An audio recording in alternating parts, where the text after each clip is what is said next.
অবৈধভাবে ক্ষমতা দখলকারী তাদের আবার অবমাননা। তার মান সম্মান জ্ঞান আছে? আত্মসম্মান বোধ আছে? কিছুই নাই। চরম ব্যয়ের মতো ক্ষমতায় বসে আছে। আজকে যারা অর্বাচীনের দল বলে আওয়ামী লীগ রাখবেন, আওয়ামী লীগ শেষ করবে, তা আওয়ামী লীগ শেষ করলে বাংলাদেশের অস্তিত্ব থাকে না। বারবার তো আমাকে হত্যার চেষ্টা করা হয়েছে, আল্লাহ যে যাই হোক আমাকে বারবার বাঁচিয়ে দিয়েছে। কিন্তু বাংলাদেশের মানুষের অধিকার প্রতিষ্ঠার জন্য সংগ্রাম করেছে এবং সেই অধিকার প্রতিষ্ঠা করেছি।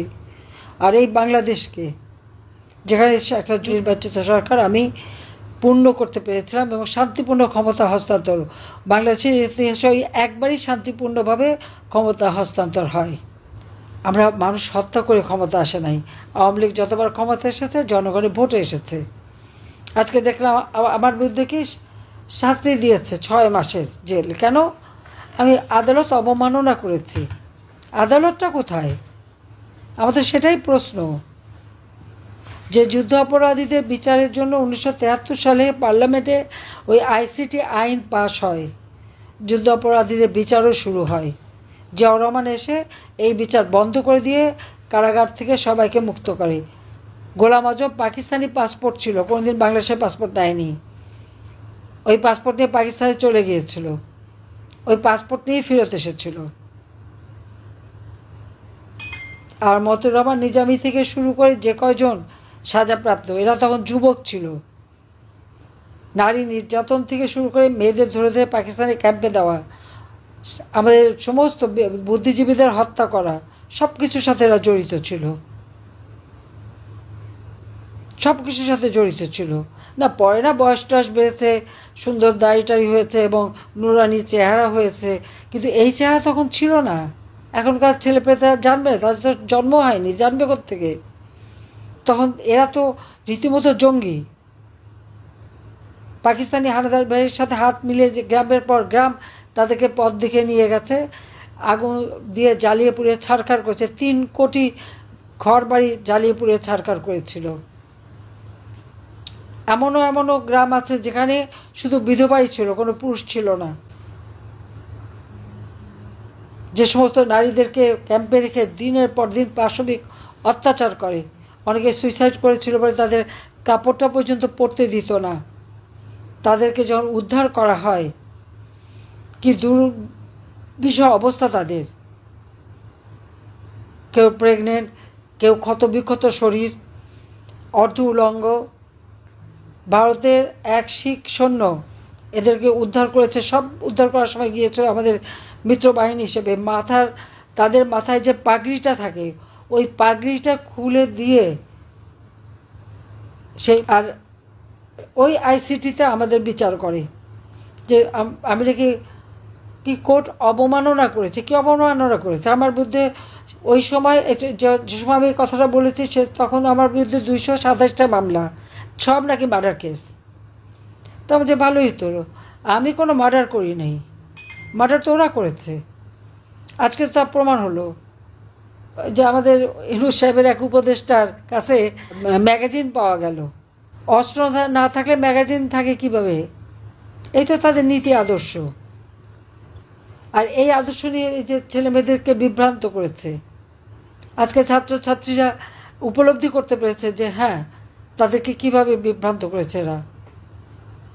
যখনই এই কোটা আন্দোলন, যে কোটা তো নাই, কোটা তো 2018 সালে যখন তারা আন্দোলন করে তখনই তো আমি বাতিল করে দিয়েছিলাম। কোর্ট একটা রায় দিয়েছে, সেই রায়ে আবার পুনর্বাসন হওয়ার সাথে সাথে সরকারের পক্ষ থেকে আবেদন করে সেটা স্থগিত করা হয়েছে। তারপরে আন্দোলন কিসের? আর এই যে তারা বসলো আন্দোলন করতে, 14 জুলাই পর্যন্ত তো তাদেরকে একটা টোকাও পড়েনি। যখন মেট্রো রেলে আগুন, এক্সপ্রেসওয়েতে আগুন, পুলিশকে মারা, আওয়ামী লীগ নেতাকর্মীকে মেরে ঝুলিয়ে রাখা, এই গাজীপুরের জুয়েলকে মেরে ঝুলিয়ে রেখেছিল না? ঝুলিয়ে রেখে তাকে হত্যা করেছে না? আবার ঝিনাইদহ শহর আওয়ামী লীগের সেক্রেটারি থেকে শুরু করে কত অগণিত লোককে তারা হত্যা করেছে। একটার পর একটা থানায়, ঢাকা শহরে কয়টা থানা আগুন দিয়ে পুড়িয়েছে, পুলিশকে পুড়িয়ে মেরেছে, লাঠি দিয়ে পিটে পিটে মেরেছে, র্যাবের অফিসারদের মেরেছে পিটিয়ে। এমনকি গণভবনে আমার যে পাইলট, মোটরসাইকেলের যে পাইলট যেত, তাকে পর্যন্ত হত্যা করে ফেলে রেখেছে। আর এদেরকে আবার ইনডেমনিটি দেওয়া হয়েছে। হত্যাকাণ্ড তারা করে, মামলা সব আমাদের বিরুদ্ধে, মিথ্যা মামলা, আর সব মামলা আওয়ামী লীগের বিরুদ্ধে। আর যারা এই হত্যাকাণ্ড করলো, যারা আপনাও, তাদেরকে দায় মুক্তি দেওয়া হয়েছে। দায় মুক্তি দিয়ে একটা কাজ ভালো করেছে, এরা যে অপরাধী এটা তো এভিডেন্স। অপরাধী না হলে দায় মুক্তি দেবে কেন? বিনা অপরাধী তো দায় মুক্তি দেয় না। বঙ্গবন্ধু শেখ মুজিবকে যারা হত্যা করেছিল পুরো পরিবারকে, তাদেরকে দায় মুক্তি দেওয়া হয়েছিল। আর এই 2024 সালে 15 জুলাই থেকে যত হত্যাকাণ্ড এবং যত জ্বালাপড়াও, তাদেরকে দায় মুক্তি দেওয়া হয়েছে। এবং এটা ডক্টর ইউনূস দিয়েছে। এবং এই সব কিছুর পিছনে তো ডক্টর ইউনূস আজকের থেকে না, সে 2001 সাল থেকে তার ক্ষমতার লোভ, 2007 সালে ক্ষমতার লোভ বাড়লো, দল করতে এসে ফের ব্যর্থ হলো।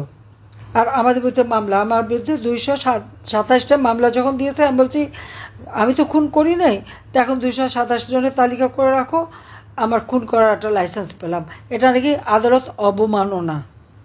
তখন আদালতে কি কোর্ট মামলা গেছে? কেস কি শুরু হয়েছে? শুরু তো হয়নি।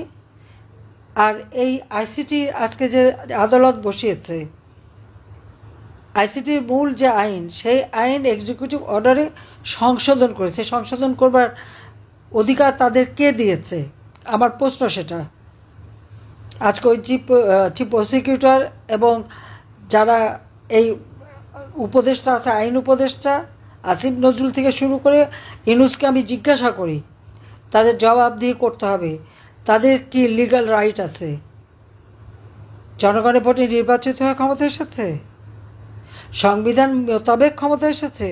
না, ক্ষমতা এসেছে জঙ্গিদের দ্বারা। জঙ্গিদেরকে মুক্তি দিয়ে জঙ্গিদের দ্বারা ক্ষমতা দখল করেছে। অবৈধভাবে ক্ষমতা দখলকারীর আবার অধিকার কি থাকে বিচার করার?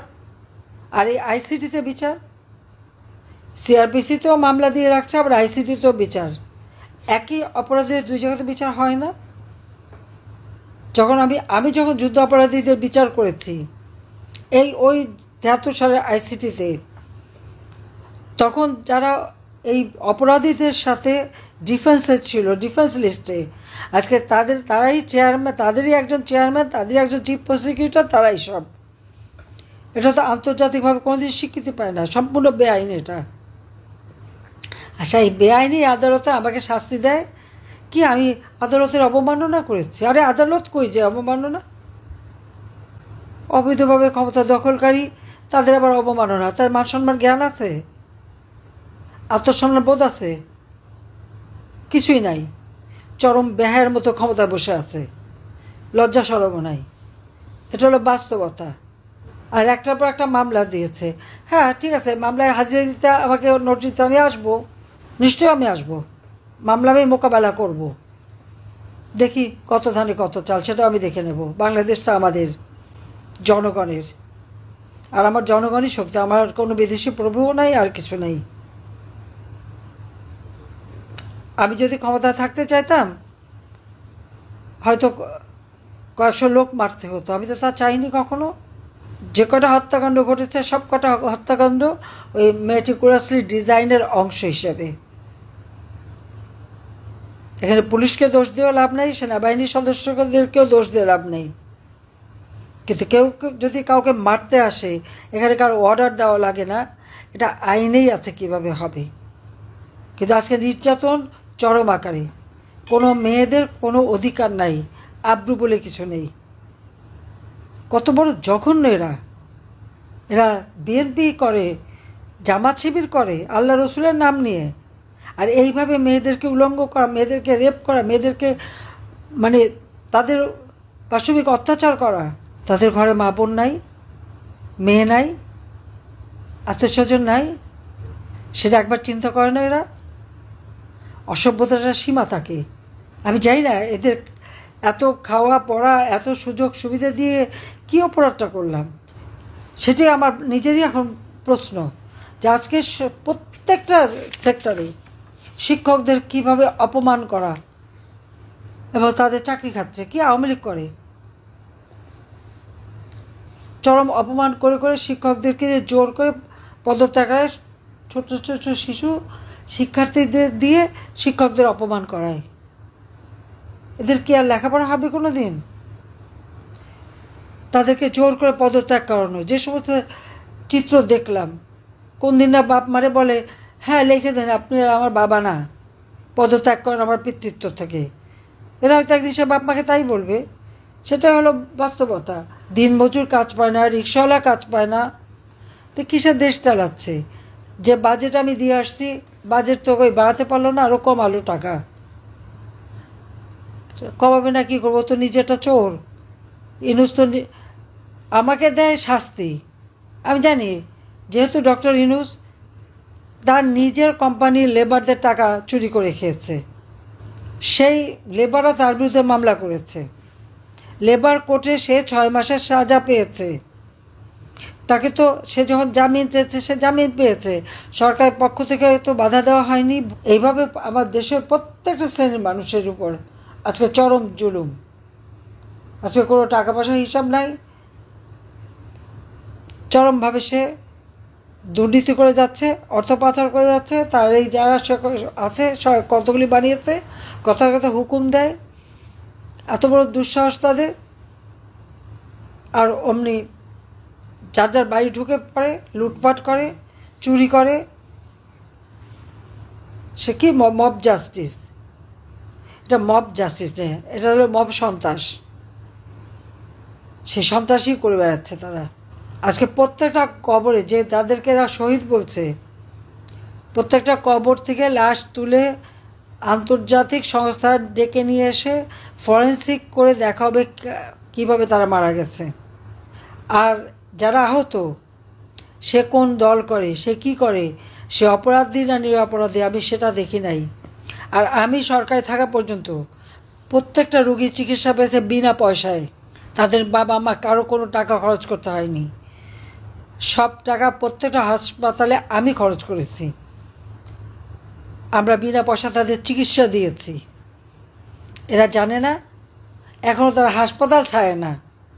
কেন হাসপাতাল ছাড়বে না? হাসপাতালে বসে সেই চক্ষু ইনস্টিটিউটে দেখলাম সাবান পানি ফ্লোরে ফেলে তারা জল খেলে। এরা নাকি আবার অসুস্থ। এটা কোন ধরনের কথা? হাসপাতালে অন্য রোগীদের তো চিকিৎসা হবে। একটা ক্যাবিন দখল করে বসে আছে। কেউ আবার 5 তারা হোটেলেও রুম দখল করে, সারাদিন ঘুরে ফেরে আবার ওখানে যে ক্যাবিনে বসে থাকে ব্যান্ডেজ বেঁধে। এই প্রতারণাটার কি অর্থ থাকতে পারে? তা আমি এদের দোষ দেই না, কারণ ইনুস নিজেই তো একটা প্রতারক। লেবারদের অর্থ আত্মসাৎ করে মামলার আসামি, সাজাপ্রাপ্ত আসামি। গ্রামীণ ফোন টেলিকমিউনিকেশনের টাকা 9-6 করে পাচার করে দুর্নীতি করে তার বিরুদ্ধে 5টা মামলা দুর্নীতি দমন কমিশনে। তার 18টা কোম্পানি ট্যাক্স দেয় না, সেই মামলা। ডক্টর ইউনূস নিজে ট্যাক্স দেয় না, তার বিরুদ্ধে 1100 কোটি টাকার ট্যাক্স পাওনা। সেখানে 666 কোটি টাকার ট্যাক্স মামলার রায় হবার কথা ছিল 6ই আগস্ট। সেই দিন 5ই আগস্ট সে এমন ঘটনা ঘটাবে যেন তার আর ট্যাক্স দেওয়া না লাগে, এবং সব মামলাগুলি সে প্রত্যাহার করে নিয়েছে। এমনকি যেটা সাজা হচ্ছে সেটা কোনো নিয়ম নাই, আইন নাই। এখানে আইন নাই, আইনের শাসন নাই, সরকার বলে কিছু নাই। ক্ষমতা দখলকারী কতগুলি সান্ডা গুন্ডা পান্ডা আছে, দেশটাকে শেষ করে দিচ্ছে, ধ্বংস করে দিচ্ছে। গ্রামে গঞ্জে সব জায়গায় মানুষের নিরাপত্তা নাই, নারীদের নিরাপত্তা নাই। শিশু নারী প্রতিদিন ধর্ষিত হচ্ছে, ছেলেকে পায় না, বাবাকে মারে, মাকে মারে, মাকে মেরে হত্যা করে, মাকে পিটে করে। ওদের মা নাই? 2 দিন পর যদি ওদের মাদের পিটাতে শুরু করে তখন কোথায় যাবে?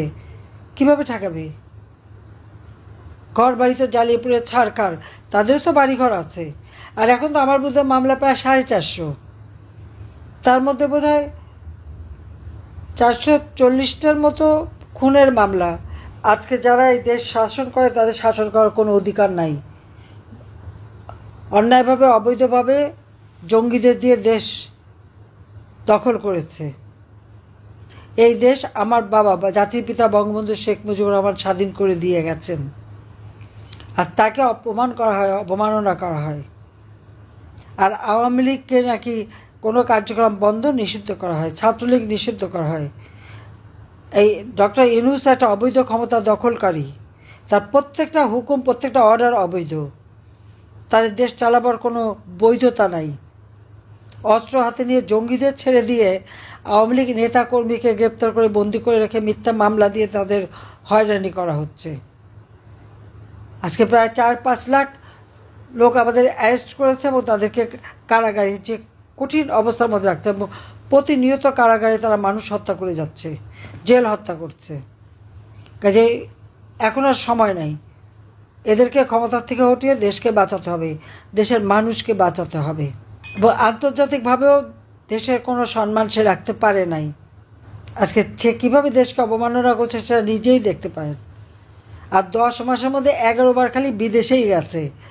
এতবার বিদেশে এত টাকা খরচ করে যে কি অর্জন করে আসছে, দেশের জন্য কোন সম্মান নিয়ে আসছে? 1 পয়সা বিনিয়োগও আনতে পারেনি। অর্থনীতি ধ্বংস, রাজনীতির ধ্বংস, সাংস্কৃতিক অবস্থান ধ্বংস, সামাজিক নিরাপত্তা ধ্বংস, সমস্ত দেশটাকে ধ্বংসস্তূপে পরিণত করেছে। কাজে ধ্বংসের হাত থেকে দেশকে রক্ষা করার জন্য যার যা কিছু আছে, যে যেভাবে পারবে, সকলে এক হয়ে প্রতিবাদ করে এদের হাত থেকে দেশকে রক্ষা করতে হবে। সাধারণ মানুষের কাছে যেতে হবে, মানুষের পাশে দাঁড়াতে হবে এবং মানুষকে সাথে নিয়েই পথে নামতে হবে। কাজে সেই আহ্বানই আমি জানাচ্ছি সবাইকে। আমি আছি আপনাদের সাথে, আমি যেখানে থেকে আমি আসছি। হ্যাঁ, একটা সুবিধা হয়েছে, যেখানে আছি বলে কথা বলতে পারছি। 2007 জোর করে দেশে ফিরেছিলাম, এরপরে তো বন্দি করে রেখেছিল, আর কথা বলতে পারিনি। কিন্তু এবার সেই জন্য বাইরে থেকে সবার সঙ্গে কথা বলতে পারছি। কাজে আমি আছি, সব ধরনের সহযোগিতা আমি করে যাব। কিন্তু আমাদের দেশটাকে, দেশের স্বাধীনতা, সার্বভৌমত্ব রক্ষা করতে হবে, গণতান্ত্রিক ধারা রক্ষা করতে হবে। একমাত্র আওয়ামী লীগই গণতান্ত্রিক ধারা দিয়েছে বাংলাদেশে, এটা তাদের মনে রাখা উচিত।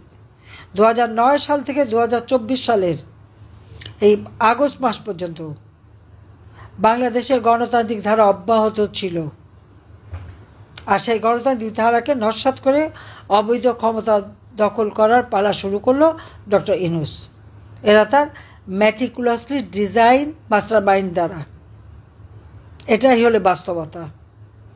কাজে এই চক্রান্ত আবার এখন বলে কি মুক্তিযুদ্ধও নাকি ম্যাটিকুলাস ডিজাইন। তখন কে বলছে ম্যাটিকুলাস ডিজাইন? ওই মুক্তিযুদ্ধের সাথে এই জঙ্গিদের নিয়ে ক্ষমতা দখলের তুলনা হয় না। আর এত ধৃষ্টতা কোথায় পায় যে এভাবে তুলনা করে? তুলনা করার অধিকার আছে তাদের? যারা এই কথা বলে, আমি বলবো যে একটু মাত্রা জ্ঞানটা যেন তাদের থাকে। এক মাঘে শীত যায় না, এটা মাথায় রাখতে হবে। তো যাই হোক, সবাই ভালো থাকবে, সুস্থ থাকবে। আর যারা ক্ষতিগ্রস্ত, অবশ্যই বেঁচে যখন আছি, ইনশাল্লাহ আল্লাহ যদি দিন দেয়, তাদের জন্য সব রকম সহযোগিতা করব।